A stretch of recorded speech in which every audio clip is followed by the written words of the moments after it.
You are listening to Grasslands Radio, CUZ-FM. I'm going fishing, there's a sign upon my door. I'm going fishing, and we're looking at fish stories tonight. Give us a call with one of your beauties.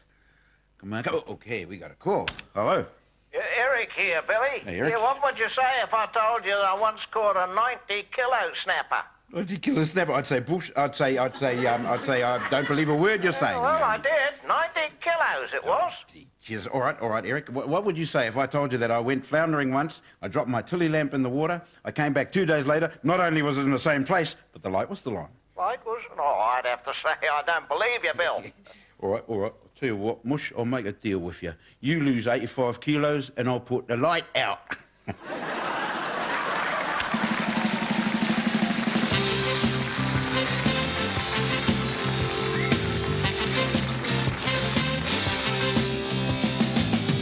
In New Jungle Green, what a sight to be seen. With spit-polished boots and a practice salute, I didn't really understand the danger. What am I doing in Southeast Asia? Then I saw her play for the troops one day.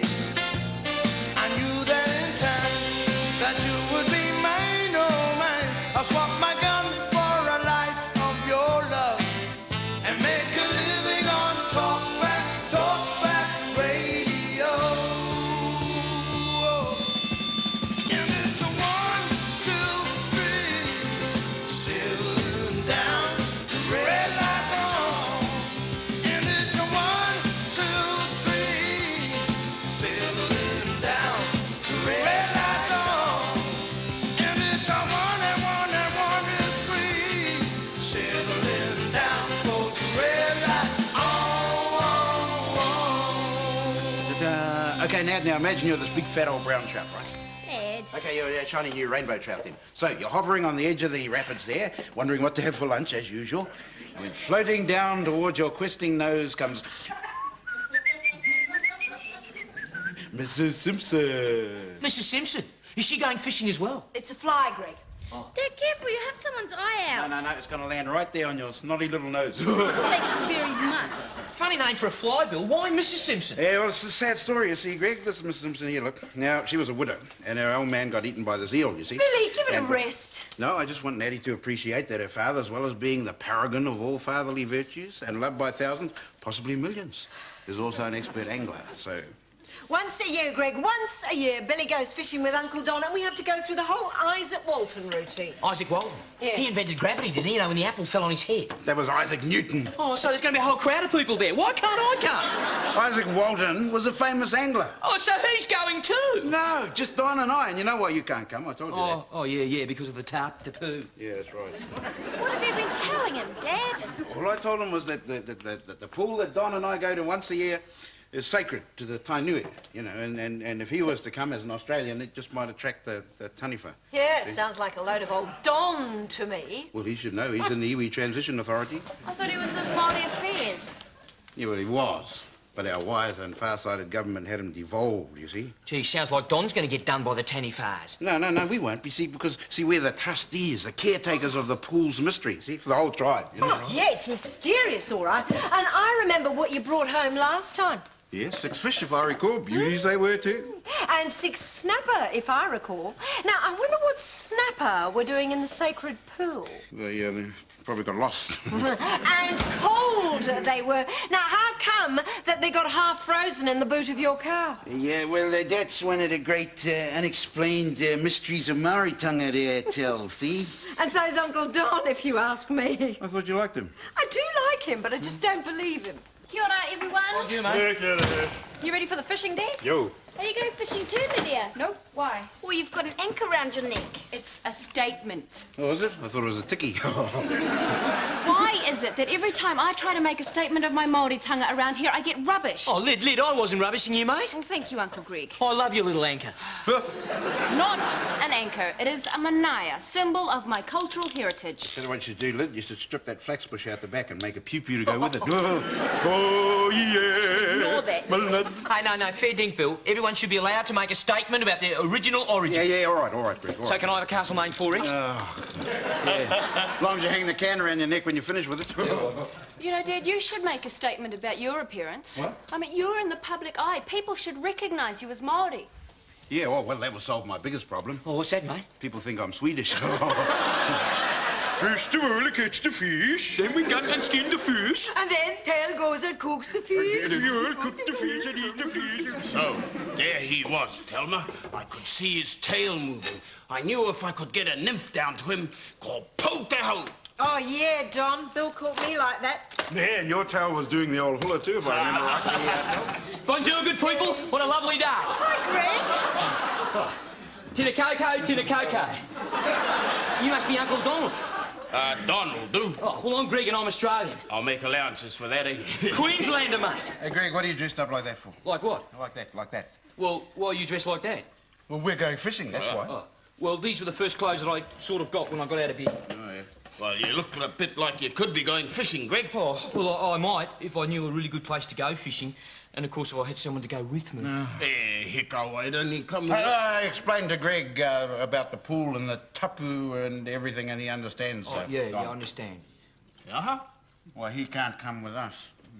Oh, the tapu, the tapu. I might attract the Tanifars. Yeah. Aye, ticker that. Tanifar. Is that something like getting the Tainui flu, Uncle Don? Oh, no, Greg. A Tanifar is an esoteric minder. Is that like Dennis Waterman? No, it's a monster that lives in deep pools. Oh, like Dennis Connor. It lures tapu breakers to the edge of the water. Especially Australians. Mind you, is just a legend, eh? Oh, engari, some of those legends, Bill, ka tika ngā kōrero ki Oh, that's roto. right, yeah. Oh, yeah, but I was thinking, if I was to follow you blokes to the pool, and you blokes didn't know that I was following you to the pool, would that still be breaking the Tatapoo? That'd be worse. Then we'd be breaking the tapu as well. Aye, the Tanifar will get a lot of us. Tato katoa kaput. Yeah. Imagine trying to explain that to the Iwi authority. Be worse than being devolved. Going to San Francisco. Be sure to wear some flowers in your hair. Grow up. Me grow up? I wasn't even thought of when they were wearing those, you try-hard hippie. It is a koropai, a headband. Not exactly, Lydia. A koropai is a flex mat used for lining ovens. What you are wearing is a tipare. A tahua hoki tēnā. Oh, thank you, Uncle Don. It's my way of showing my commitment to the wairua of our people. Well, we got that sorted out. Do we go fishing or what? Oh, these things are important, Bill. I mean, for a culture to live, it's got to be visible. Ooh, I knew you'd understand, Uncle Don. Yeah, Mwah. Now all I have to do is find a statement. Oh, come on, Weta Features, if you want to write to netball. Cultural statement. Whew. What's it going to be next? You could always get her a army surplus blanket, Bill. That was a pretty choice cultural statement 150 years ago.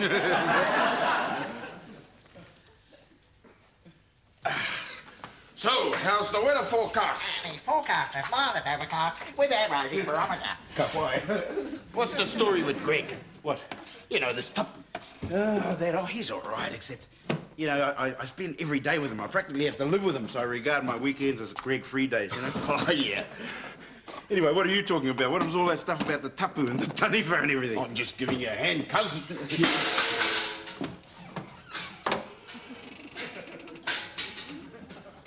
We better get going, eh? It could take us, what, at least an hour? Oh, more like 2, I reckon. Straight up Tarawera Road and cut off at the dirt track? Aye, and then over Uncle Matthew's gate, across the paddock, and then down the scree slopes and then across the river. Aye, then we only got the quick hike up the ranges and along the ridge for an hour or so. Oh, yeah, there'd be 3 or more, I reckon, yeah.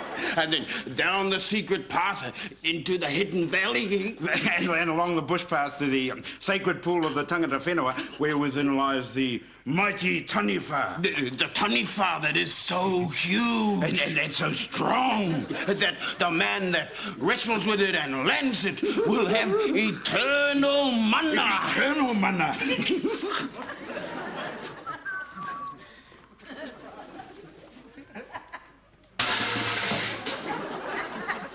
That ought to keep him busy for a bit. Hi, sis. Just grab an apple and an orange. Oh, a bit of chooky. Oh, and a couple of tinnies. Where are you going? Just going outside for a breath of fresh air. Yeah, doing what? Thinking, existing, breathing. Okay, just a thermos of tea, then it's hiding. Boys, do you know what's going on? What? Rex just rushed in here like a whirlwind, stripped the fridge, and then shut off without saying where he was going. Yeah, so what's new? He didn't have any breakfast. Yeah, well, that's new. What, do you know where he's going? Yeah, I got an idea he might be going fishing. Where? Up Tarawera Road, over Uncle Much's paddock, down the scree slope. And then a quick hike over the ranges to the sacred pool. Sacred pool. Oh, bound to be a sacred pool around there somewhere. You are a couple of rotters. Cal, I love your brother dearly, you know that, but sometimes I want to be alone. Kia ora. Yeah. Mr. and Mrs. James, this is an auspicious day for Maoridom. Ooh, you're going to Kuwait. I have it. My statement. Well, the scarf. Now, this is it. My commitment to Taha Māori. Ah, toothache. Oh, no. Forget the scarf. Look at this. My moko.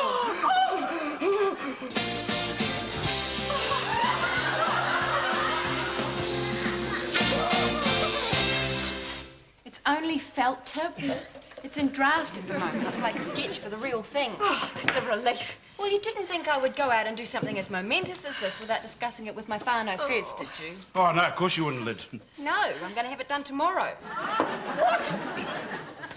It's your idea, isn't it, Nigel? What? Wait, that moko on that. How do you feel about that? Well, I feel about the same way you feel, Mr. James. So you tell me how you're feeling, and I'll be probably feeling about the same way too. Nigel, how long did you spend at law school? 5 years. Was that with time off for good behaviour or what?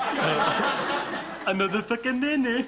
No, it's a 5-year course. In my first year, I did legal systems and then romantic languages and then the 3 fine arts. Yeah, well, I'm into fine arts of the facial variety. Lydia's face, to be precise. Oh, the moko, yes. It is a courageous stand. Yeah, so was the Battle of Gate Pa. We wouldn't want to go through that again, would we? Gate Pa created an imperishable legend. Not as imperishable as what you're going to stick on your face. It's not going to come off with tips, you know. How can you talk, Dad? Well, it's easy. It's a skill I acquired at an early age. You see, you open your mouth and these words come out and you call talk. See, so... Well, you acquired something else at an early age, too. I mean, what's this on your hand? Oh, it looks like a swallow. Yeah, except this doesn't fly away for the winter. Well, I thought it was a statement of your feeling for the natural world. No. It was a statement of me feeling bored at school one day and getting a compass and scratching it in there. Then seeing it again 4 years later and trying to wipe it off and found I was stuck with it forever, so... Can't you learn by your father's mistakes, Lydia? Yes, I see what you mean. You see, the wings are too long in relation to the tail. That's because my hand's gotten bigger since then. Tai ho, everybody. Tai ho. Ko wai tēnei. Uncle Don, this is Nigel Whitchurch. Tanakwe.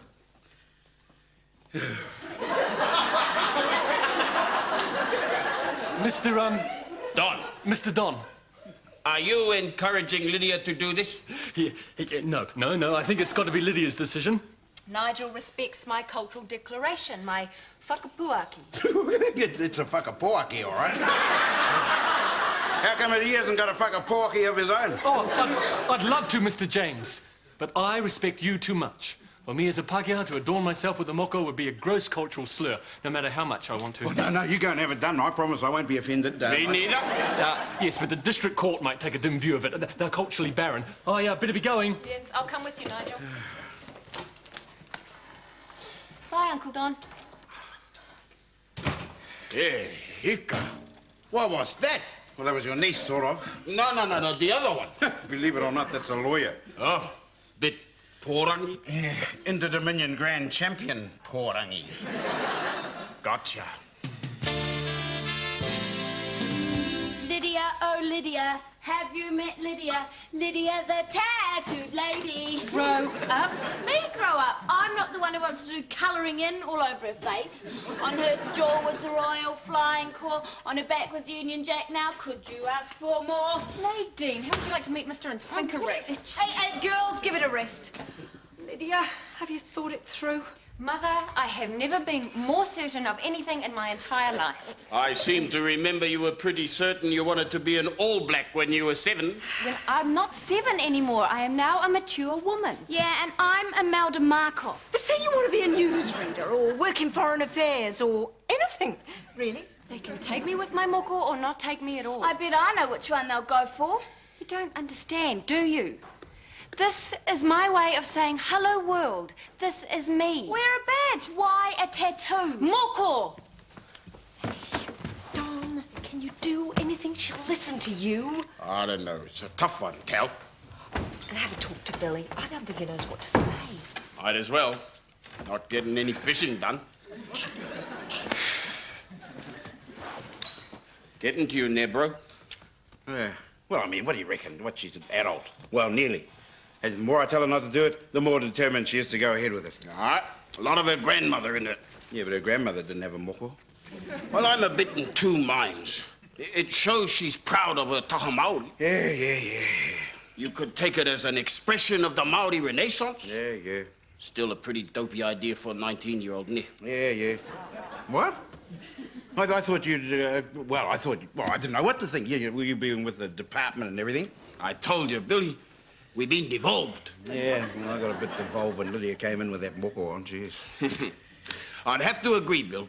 The moko was a very important part of taha Māori. Yeah, so was pigeon snares 200 years ago. It was a way of proving yourself, a cultural expression of your mana. Yeah, if you say so, bro. But with Lydia, well, a bit like a fish and chip shop there. Hey, you lost me. Well, everybody needs them now and again, but you wouldn't want one opening up next door. No, exactly, and that's what I'm talking about. Well, why don't you try running that one past Lydia? I don't know if she'd appreciate being compared with a fish and chip shop. Look, bro, it's a bit like trying to catch the old eel with the titi leaf. Oh, how's that? Well, there's the tuna. Yeah. He's nibbling at the titi leaf, feeling very relaxed. And what do? You wait. Yeah. You wait till the tuna has taken a bite, till he's committed, till he's sealed his fate with his mouth, and then... Geez, you're not going to gaff wee Lydia, are you? Well, fishing's not as good, but the kai smells better. Aye, and the cook's a lot prettier. You two have cheered up a bit. Must have been all those titi leaves we ate last night. What? Nothing. Where is Pania of the Reef this morning, anyway? Gone to a breakfast hui with Nigel on Māori Women's Health Alternative. Oh, you what? Is Nigel a Māori woman's healthy alternative, or what? Hark! I hear the unmistakable sound of the tuna emerging to investigate the titi leaf. What are you talking about, Don? Trust him, Tell. He knows what he's doing. Kia ora, everyone. Kia ora, Uncle Don. Kia ora. Ka kite anoa koe. Yeah, good morning. How was the hui? Who was at the hui? Was Harry at the hui? Very funny. Nigel was brilliant. Oh, what did he do? He agreed with everything everyone said. Oh, what a courageous stand, Nigel. Yeah, but what did he talk about? A legal remedy to postnatal depression. The blues in brief. Lydia, your dad and I have been having a talk about your decision. You mean the moko? Yeah, I better be going. No, hang on, Nigel. You stay here. Thelma, a cup of coffee for Nigel. Certainly buona. Yeah. Sit down, Nigel. In the hall, Now, your dad and I have been having a bit of a hui of our own. Yep. And I got nothing but admiration for you. It's a tribute to your commitment. Well, there you go, Dad. At least Uncle Don agrees with my decision. Yeah, well, after speaking with Uncle Don, I agree as well. What? Yeah, we're very proud of you, aren't we, dear? Not many of our young people would be prepared to make that sort of sacrifice. No. Well, it comes from the heart, Uncle Don. What sacrifice? Lydia. I am determined to wear the moko with pride in our people, with respect for all life and with total dedication to the land. Oh, of course, and not to mention the forest and the fisheries and... I was thinking of a heru or kuru. Kuru, hang on. Does Air New Zealand know about this? Who is going to do it for you? Oh, there's a guy in my Pacific Studies class who started doing them. Ah, pai. And he's going to use the turuturu fatu? Well, is he, Nigel? Turuturu fatu. The moko needle made from sharpened bird bones.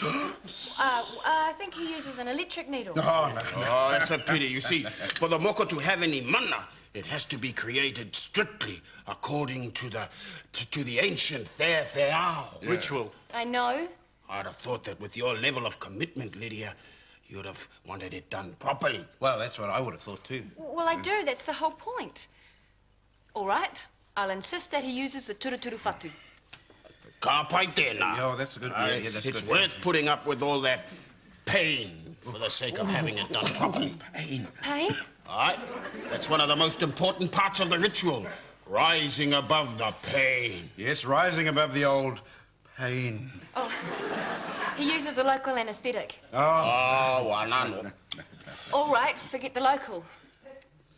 And then there's the time involved. Oh, right. I hope you got all your work up to date. Why? Well, the Whewheo can take months. For years, even. Months in a dark and damp whare, overcoming the pain, and, of course, the infection. Infection? Infection. It's a problem. Get the gaff out, Tell. I think she's just about ready. There's always a very high risk of infection. And no antibiotics? You see, the whole point of it is to prevent the scars from healing straight away. That's where the ochre and the clay comes in. Ochre and clay? Why? The incisions have to be caked with it every day. And, of course, the fasting is supposed to help. Yes, of course. Fasting? Aye, and the prayers. It's a whole process of spiritual growth, Lydia. The greater the suffering, the greater the mana. Well, it's not something I should rush into, is it? No, but you've obviously given it a lot of thought. Oh, obviously. Well, I have, but I wonder if perhaps I should give myself more time to fully prepare. Yes, yes. To embark upon the Whewheo without being fully prepared would be a discourtesy. An ahua atua. Well said, Nigel. You're obviously very important. Kia ora. Maybe after finals, or when I get my diploma. Or better still, when she qualifies for the old age pension. In your own time, Lydia. In your own time. It's often more appropriate in mature years. A queer. Now, about your moko. Yeah. Look at the time. I gotta be going. Hide it up, Bye-bye. Lydia, what does purangi mean? Stupid. Well, I reckon we deserve an Oscar for that one, mate. All part of the service, as we say in the department. Before you got devolved. What a relief. I didn't know what you two were doing at first, but you were wonderful. Just a spot of eeling, Tell? I don't know about the eeling, Billy, but if we get our act together, we might still get some fishing in. The sacred pool. Right. What happened to you? Doos you, blokes. I reckon you were right about the Tatapoo. I fell down a 1,000-foot scree slide, and I got lost in the bush, and I spent the entire night sleeping under some scrubs. Bill! Yeah, Greg, I'm sorry. Oh, no need to be sorry, Bill. You know, I reckon you blokes were right about that monster thing in the pool. What, Tanifa? What? Behold! The great Tanufas! Greg, where'd you find that pool? Up Tarawera Road. Tarawera Road and then Uncle George's paddock. No, Uncle Matthew's. And then up the scree slope. Down the scree slope. Yeah. Where did you get them? Well, I don't know. I got them lost. Show us! Oh, well.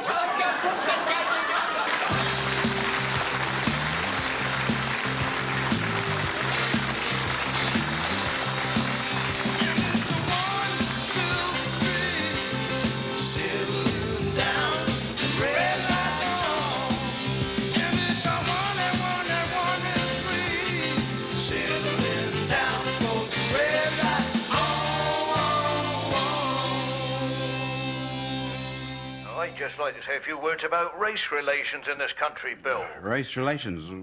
Yeah, okay, give us your opinion. Well, I reckon the Maoris should thank their lucky stars the British got here first, instead of the frogs, or the Hun, for that matter. Oh, yeah? Even worse, the Spanish. I mean, if the old conquistadores was running the show, what would your activists be saying then, eh? Oh, they'd probably say something like, The treaty is a fraud. Give us our land back or I cut your throat, por favor. I think. This was an Eisenbahn program in association with New Zealand On Air with funding support from the Broadcasting Fee.